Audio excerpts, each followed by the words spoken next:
Ավետարան ըստ Հովհաննեսի գլուխ 12: Բայց այժմ հոգիս խռովված է, և ինչ ասեմ. Հայր, փրկիր ինձ այս ժամից: Բայց ես հենց այս բանի համար եմ եկել այս ժամին: Հայր, փառավորիր քո անունը: Երկնքից մի ձայն եկավ, և փառավորեցի և դարձյալ պիտի փառավորեմ: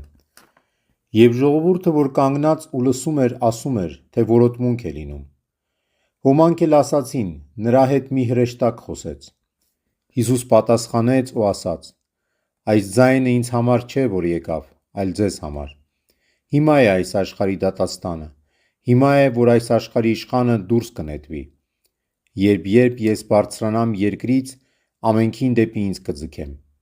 Այս ասում էր նշելու համար, թե ինչ մահով էր մեռնելու: Ժողովուրդը նրան պատասխանեց.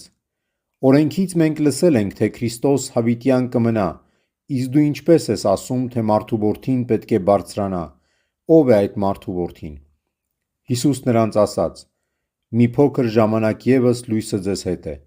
Քայլեցեք, քանի դեռ լույս ունեք, որպեսզի խավարը ձեզ չկլանի, քանի որ ով քայլում է խավարի մեջ, չի իմանում, թե ուր է գնում: Քանի դեռ լույսը ձեզ հետ ունեք, հավատացեք լույսին, որպեսզի լույսի որդիներ լինեք: Հիսուս այս խոսեց և գնաց նրանցից թաքնվեց: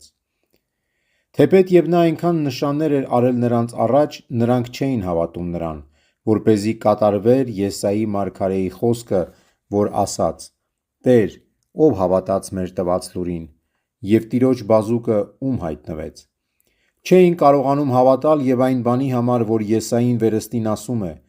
նրանց աչքերը կուրացրեց և նրանց սրտերը կարծրացրեց, որպեսզի աչքերով չտեսնեն ու սրտերով չիմանան և դարձի չգան և ես նրանց չբժշկեմ: Եսային այս ասաց, որովհետև տեսավ նրա փառքը և խոսեց նրա մասին: Բայց մինչև անգամ հրեաիշխանավորներից շատեր հավատացին նրան, բայց փարիսեցիների պատճառով չէին հայտնում, որպեսզի ժողովարանից դուրս չհանվեն, քանի որ մարդկանցից տրված փառքը ավելի սիրեցին, քան Աստծուց տրված փառքը: